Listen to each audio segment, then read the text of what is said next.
Voltei. Então, eu li a 178. Faltou a B, né? Agora eu li 178A e agora é B. Quais os que têm de recomeçar a mesma existência? Mesma prova, né? Mesmas situações.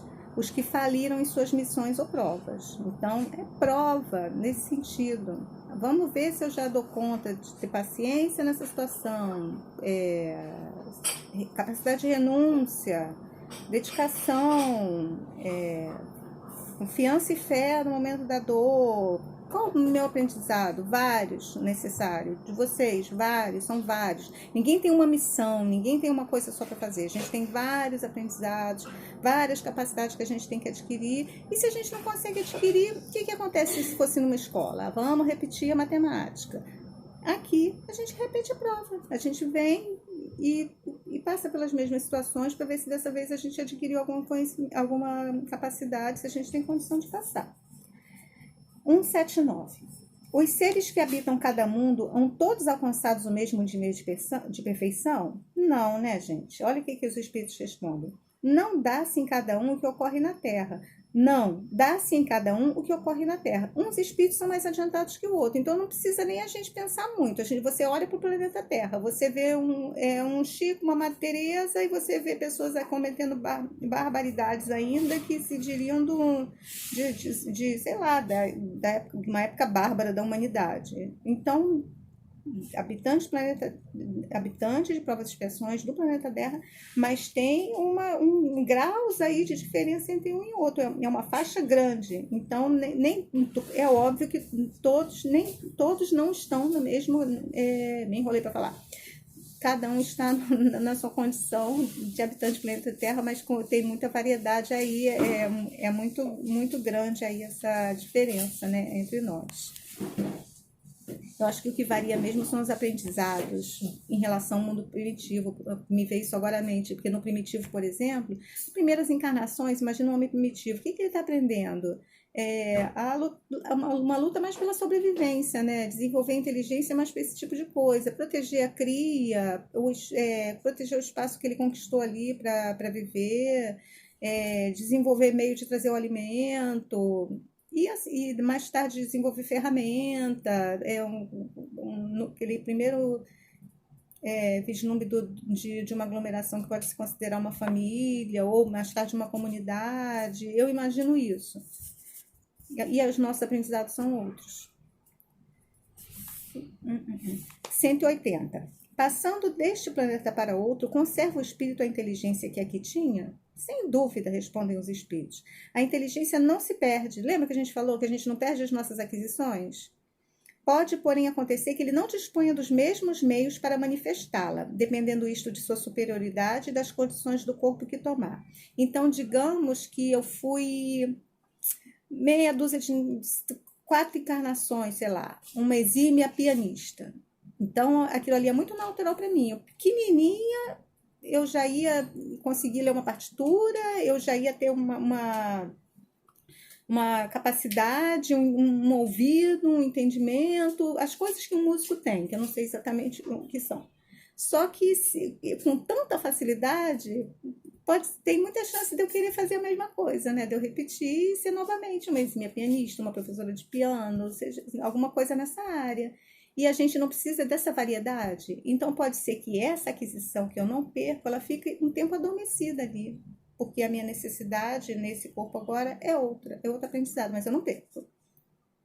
Depois a gente desencarna e recupera as nossas capacidades todas. Fica mais esperto do que a gente está agora em outras coisas que a gente nem imagina. Uma língua, sei lá o quê.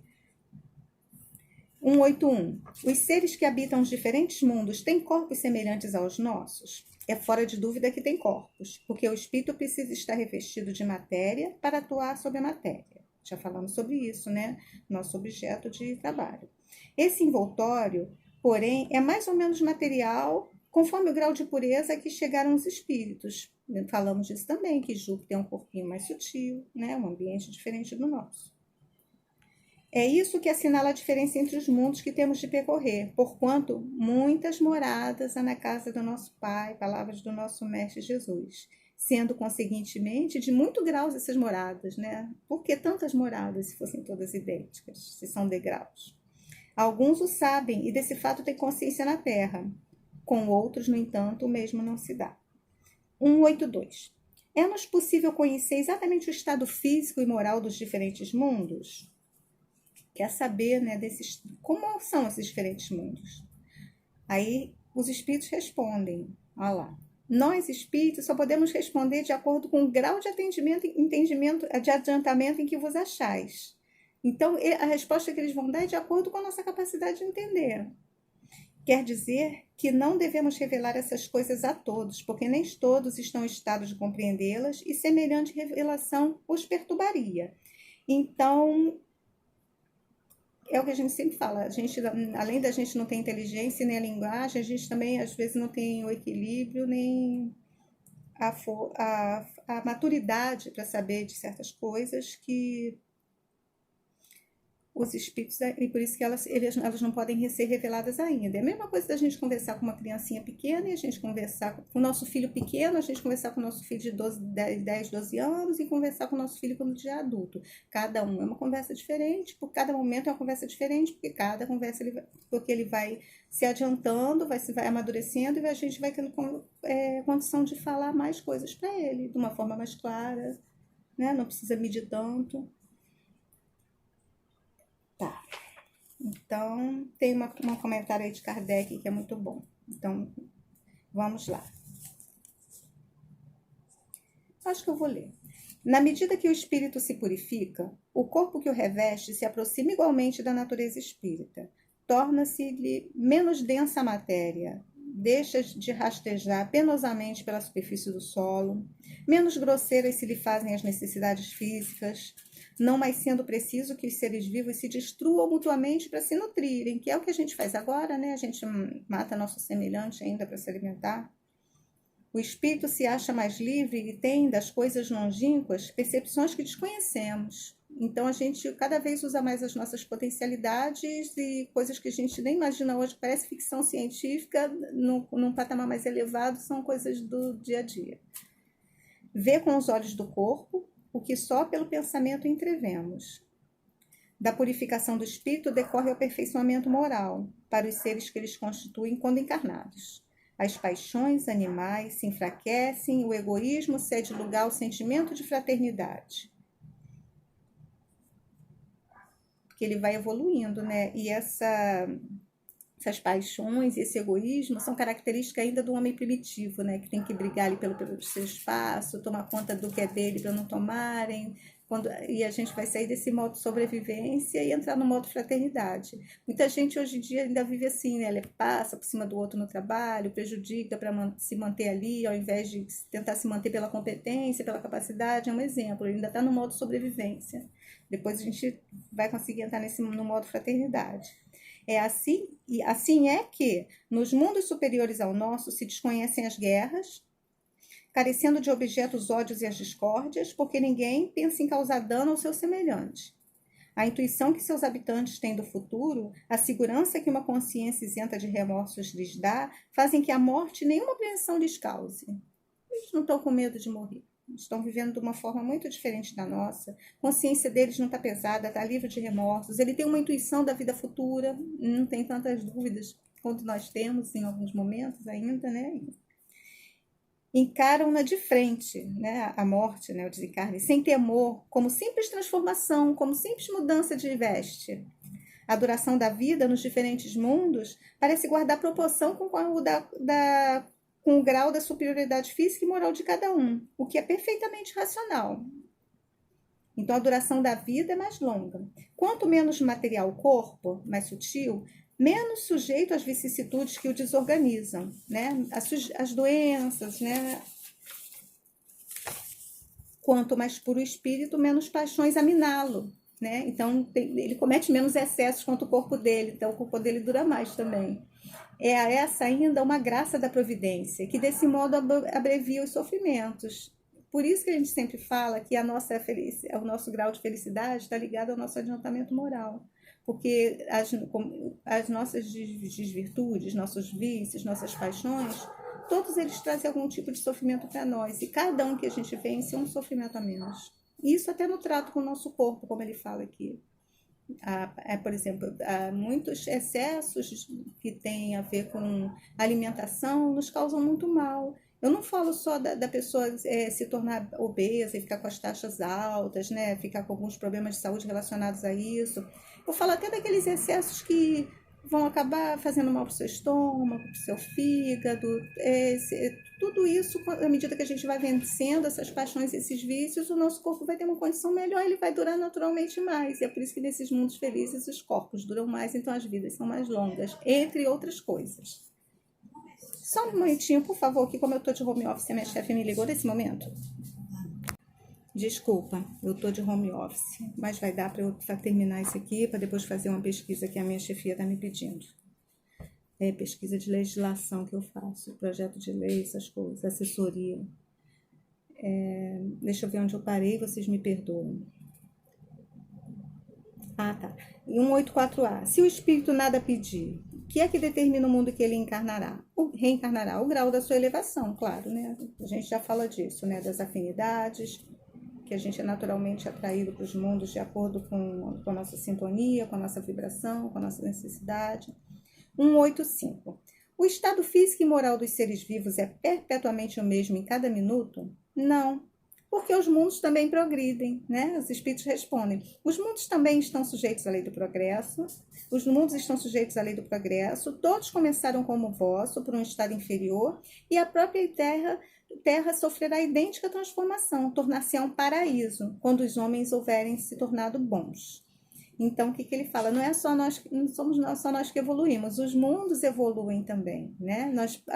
A gente olhando até quando a gente estuda na escola, as épocas do nosso planeta, a gente vai ver que já fomos um mundo primitivo, que já somos diferentes agora, que estamos passando por uma transição. Mais à frente veremos o nosso mundo um mundo mais feliz, um mundo de regeneração, um mundo onde o mal não mais predomina, como é o caso da Terra. Aí Kardec comenta: é assim que as raças que hoje povoam a Terra desaparecerão um dia, substituídas por seres cada vez mais perfeitos, pois que essas novas raças transformadas sucederão às atuais, como estas sucederam a outras mais grosseiras. Um parênteses aqui. Lá no finalzinho do livro A Gênese, ele tem um capítulo chamado A Nova Geração, a Geração Nova, não vou lembrar agora. E fala exatamente desse comentário aqui de Kardec, que muita gente pensa assim: meu Deus, está terrível aqui na Terra, para a Terra melhorar tem que ter um tsunami, tem que morrer todo mundo para começar outro, não tem mais jeito, tem que ser uma coisa muito grande. Não é nada disso. Desencarnando os que não estão mais se afinizando com a Terra, para serem levados aos mundos onde eles necessitam estar. E reencarnando espíritos melhores aqui, ainda dentro da nossa categoria, mas um pouquinho melhores, o panorama da Terra vai mudando. Chega uma geração nova aqui, melhor do que a anterior. E é assim que os mundos melhoram. E assim as humanidades. Haverá mundos onde o espírito, deixando de revestir corpos materiais, só tenha por envoltório o perispírito. Lembra que no estudo muito bom que a Silvia deu, falando de perispírito, que o nosso perispírito, à medida que a gente vai evoluindo, ele vai ficando tão sutil, mas tão sutil, que ele acaba até se confundindo com o próprio espírito, mas que ainda há um perispírito ali?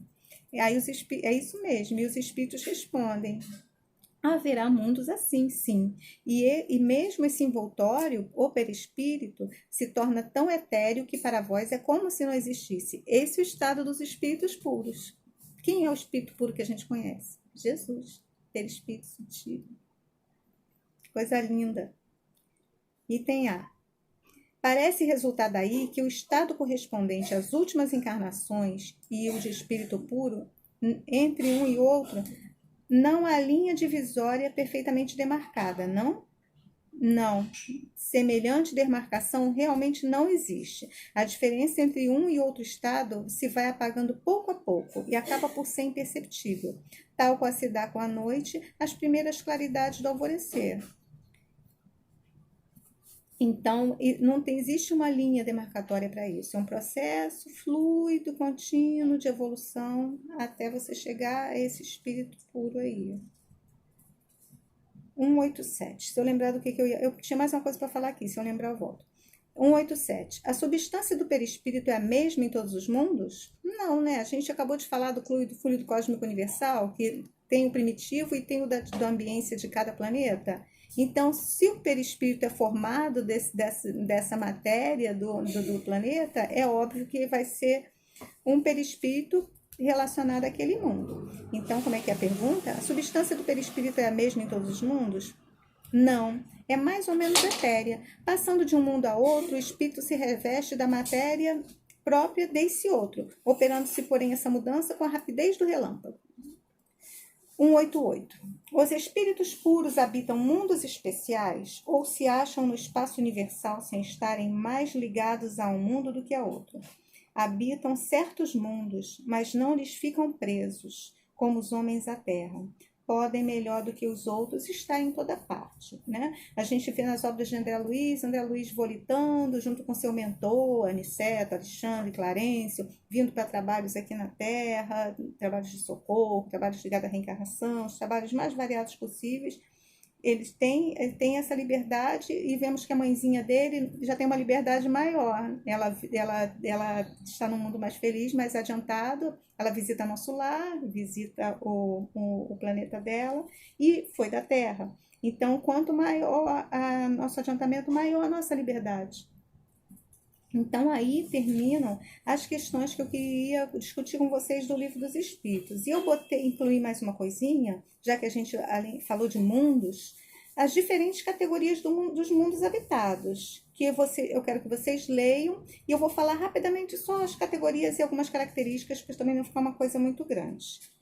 Então, nós temos mundos primitivos. É um mundo inferior à condição em que a Terra se encontra, né? Onde os seres que se encontram ali ainda são selvagens, bárbaros.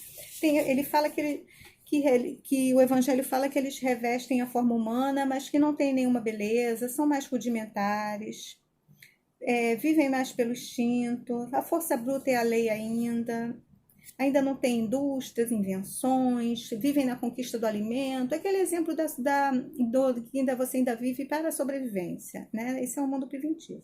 O mundo de provas e expiações vocês já conhecem, que é o planeta em que nós vivemos, é um mundo onde domina o mal, é o que o Evangelho nos diz. E é destinado aos espíritos que precisam expiar suas faltas, passar pelas suas provas, tem uma variedade infinita desses mundos, e todos servem de lugar para esses espíritos com essas necessidades, que são as nossas necessidades. E aqui nós temos que lutar contra a inclemência da natureza e a perversidade dos homens, um duplo e árduo trabalho que desenvolve simultaneamente as qualidades do coração e da inteligência, exatamente o que falamos, né, até sobre esse momento. E depois da transição, como será esse planeta? Será um mundo de regeneração ou regenerador, que ele fique entre expiação e mundos felizes. O Evangelho nos fala que ali o homem encontra a calma e o repouso e acaba por depurar-se, que ali ainda há o mal, mas em todas as frontes vê-se escrita a palavra amor, perfeita equidade preside as relações sociais, todos reconhecem Deus e tentam caminhar para eles, mas não existe felicidade perfeita. Ele diz que é uma aurora da felicidade, porque o homem lá ainda é carne, e por isso ainda está sujeito a muitas vicissitudes que só conseguem conquistar os que já estão mais desmaterializados. E ainda tem provas, mas não expiações. Então lá na expiação é prova. Quer ver se eu aprendi. Depois, mundos ditosos ou felizes. Aí é um problema, porque a gente não consegue imaginar um mundo ditoso ou feliz. Eles falam que o corpo não tem nada da nossa materialidade, que a nossa locomoção é rápida e fácil, que os nossos semblantes não são descorados e abatidos, como são aqui, os sofrimentos e paixões, que os semblantes têm uma inteligência e uma vida que cintila. O desenvolvimento dos corpos é rápido, a infância é quase nula. Por que a infância é quase nula nesses mundos ditosos e felizes? Para que serve a infância aqui? Para que serve a criança passar por aquele tempo ainda, sob a influência dos pais, com aquela fragilidade? Primeiro, aquela fragilidade daquele corpinho para quê? Para despertar o nosso amor, o nosso desejo de cuidar, a nossa preocupação, para desenvolver o amor. E por que ele fica um tempo daquele jeitinho? Para ser mais maleável às nossas influências, para que a gente consiga identificar, o ideal seria esse, né? O cenário ideal. A gente conseguir identificar essas desvirtudes, essas coisas que precisam ser corrigidas e ir moldando. E quando ele é criança, ele é suscetível a essa moldagem, né? Laços de amor nos prendem, laços de amor, de cuidado, para isso que serve a infância. Num mundo mais feliz, em que o espírito já está mais adiantado, ele não precisa de tanta corrigenda, então a infância é quase nula, como se fala aqui no Evangelho. A morte não acarreta os horrores da decomposição. Lembra como Yoda morre? Ele só desmaterializa. E ele era evoluído. A ficção sabe de muita coisa, pesca as verdades no ar. Você vê muita coisa na ficção que tem tudo a ver com o que a gente está estudando e que são verdades. Nos mundos esses venturosos não há guerra, porque as relações entre os povos são amistosas, ninguém escraviza seu vizinho. São habitados por espíritos puros que atingiram grau de perfeição. E eles não ficam presos à sua habitação, como já falou no Livro dos Espíritos, eles podem estar em toda parte. Agora eu vou ler o finalzinho para a gente terminar. O progresso é lei da natureza. A essa lei todos os seres da criação, animados e inanimados, foram submetidos pela bondade de Deus, que quer que tudo se engrandeça e prospere, ao mesmo tempo que todos os seres vivos progridem moralmente, progridem materialmente os mundos em que eles habitam, progridimos nós e progridem os mundos também. Quem pudesse acompanhar o mundo em suas diferentes fases, desde o instante em que se aglomeraram os primeiros átomos destinados a constituí-lo, veria esse mundo percorrer uma escala incessantemente progressiva, mas de degraus imperceptíveis a cada geração, e a oferecer a seus habitantes uma morada cada vez mais agradável, à medida que eles próprios avançam na senda do progresso. Então vamos nós progredindo os mundos, a cada melhora nossa, o nosso corpo fica confortável, a nossa morada fica confortável também, e a gente fica mais feliz também. Então eu acho que é isso, que eu não posso me estender do meu tempo de estudo, como eu sempre falo, senão eu perco para serviço. E no sábado a gente troca, no sábado a gente conversa. Vamos ver se flui dessa maneira. Foi uma maneira mais inclusiva que a gente conseguiu. Eu vou fazer uma prece de encerramento e eu peço que vocês também façam a sua prece de encerramento quando a gente terminar o nosso estudo no sábado. E às 17 horas eu vou estar aqui sentadinha, aguardando vocês para responder, escrevendo mesmo ou com áudio, tá? E estou à disposição. Não só no horário do estudo. Silvia e eu estamos à disposição sempre para vocês. E o contato não expira no final do ano. A partir de agora, nós seguimos juntos, tá? A gente está aqui para vocês, não só para o conteúdo.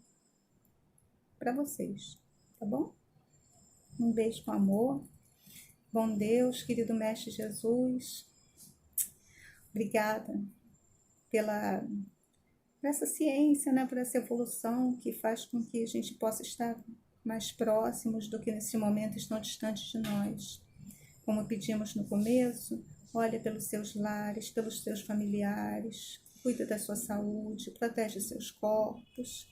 Olha por eles, querido Jesus. Ajuda-nos a estar a cada dia um pouco menos longe do momento em que estaremos juntos novamente. Obrigada, Jesus. Graças a Deus.